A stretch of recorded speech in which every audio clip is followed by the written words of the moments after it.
The Arctic, ice-free by 2035. This could very well be our future. According to National Geographic, the Arctic summer sea could have no ice as early as the year 2035.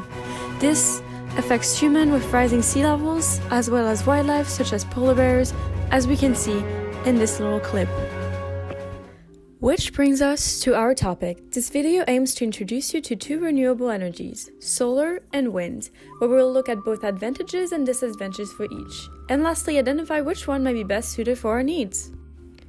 You might wonder, what does the Arctic have to do with solar and wind energy? As you might be aware, Earth uses a lot of fossil fuels. Around 80% of our energy needs are powered by fossil fuels. Unfortunately, these fossil fuels, on top of contributing to climate change, have a declining energy return of investment, with the price of excavation only increasing. Thus, it is important to turn to energies that have potential to grow and ones that do not hurt the planet, such as wind and solar energies. What are wind farms? The goal of wind farms is to produce electricity. To do such, it uses blades of a turbine, which are around a rotor to spin. This then spins the generator, which in turn creates electricity.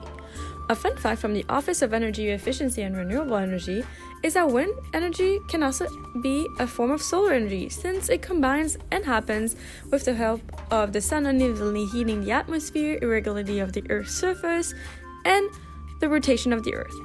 Wind farms can be found on both land and offshore. The land-based wind turbines can range from 100 kilowatts to several megawatts and thus are classified as cost-effective. They provide what we could call bulk power directly to the electrical grids. Some farms, north of West Lafayette for example, have standalone wind turbines and are more likely using them to decrease some electric bills and pump water rather than power an entire city of customers. On the other hand, offshore wind farms are huge and a lot taller. In fact, they are taller than the Statue of Liberty. They take in the ocean winds. Now let's look at solar farms, which are made of solar panels and have a goal to absorb the energy from the sun in order to make electricity. You can see the panels on rooftops of homes, on a smaller scale or large scale on fields.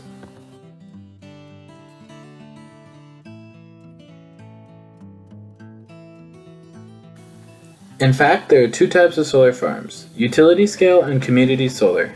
Utility scale is a true farm of photovoltaic panels that stretches on fields.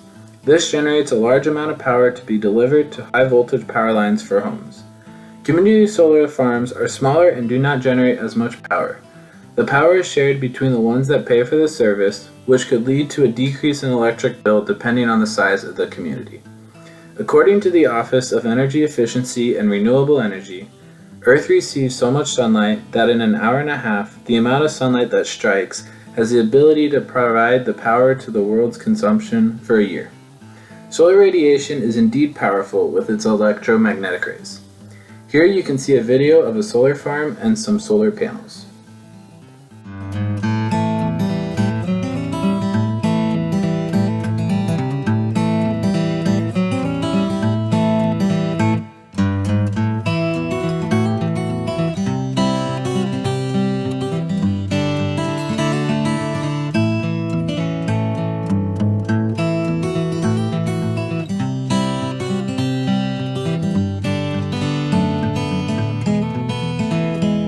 Going to look at some advantages of wind energy as well as solar farms. Besides the obvious benefits of decreasing electric bill, the Office of Energy Efficiency and Renewable Energy indicates some great advantages of wind farms, such as direct employment in rural communities to work in the wind plants as well as build them. It also provides farmers and landowners with land lease payments, a process where farmers are compensated when leasing part of their land. Local farmers can still farm as the wind turbines do not take much space off their land and does not harm their livestock. It also provides local tax revenue for communities to build new schools, roads, bridges, and many more. According to Energy.gov, more than $7,000 per megawatt of installed capacity is common for payments. The National Renewable Energy Laboratory analyzed the economic impact from Indiana's first 1,000 megawatts of wind power, where it was found that the electricity generated through wind could potentially support millions of dollars of economic activity in Indiana from both construction and wind plants. The report, written in 2014, stated that it has already been created more than 4,400 jobs in terms of construction and 260 for facility support. On the other hand, some advantages of solar farms are the following. First, according to innovative solar systems, solar farms are a clean type of energy source without causing pollution once they are built. You might think, why are they advantages since they take a lot of space?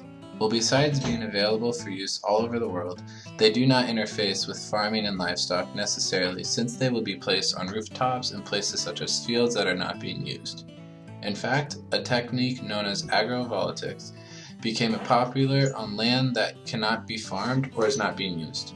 Innovative Solar Systems also claims that studies from 2018 and 2019 have shown that it does not interfere with the biodiversity of the land. There are many more advantages to solar farms, but one that is interesting is the little care needed to keep them from functioning, as well as the lack of noise. 80% of US solar homes could have solar panels to provide efficient and clean energy. You might think, are there any disadvantages to both these energies? The answer is yes. Just like anything in the world, there are pros and cons. However, in regards to providing a better, cleaner, and safer world, these disadvantages do not take much away. Some disadvantages of wind farms are the cost of building them, especially offshore wind farms, and keeping with their maintenance. The offshore farms are very deep in water, and their effect on birds, for example, is not well studied yet to comprehend how they impact biodiversity. As for on-land wind farms, they can impact wildlife such as bats. Nevertheless, new technology arises to attend to the problem. Some might also say that it leads to aesthetic pollution as well as noise pollution. Wind farms are huge and can take quite a bit of space. Therefore, they are located in more rural locations, in which, in return, demands for long infrastructure of power transmission lines. Lastly, on an economical standpoint of view, they do produce a lot lower energy of return of investment than fossil fuels. Now let's look at some disadvantages of solar farms. Although solar farms are reducing the cost of energy, they have shown to lead to some property value drops. They can also use a lot of space even though they can be on unused fields. Weather is a huge factor when it comes to solar farms, therefore they might not always be advantageous and can impact homes that do not get the required solar energy to power their homes. Once built, although it can not impact wildlife as much, it still harms the landscape and is not attractive. With that, they are also very expensive to build. The estimated installation cost for a single megawatt of production could go up to $3 million, which could power 200 homes. This puts solar farms at a bit of a disadvantage in regards of cost.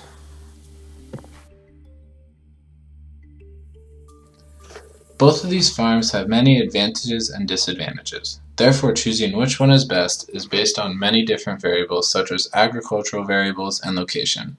If you are in a location that does not get that much sunlight, such as Alaska in the winters, it would be better to go with wind energy than solar energy, and vice versa for solar farms.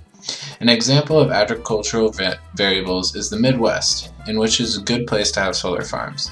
This is because having a solar farm on used farmland will give the soil rest. It rejuvenates the soil such that when solar farms are to be replaced when they are at the end of life, they can be relocated into a different location and the soil will be a lot more bountiful than before, letting farmers farm their once unfarmable land.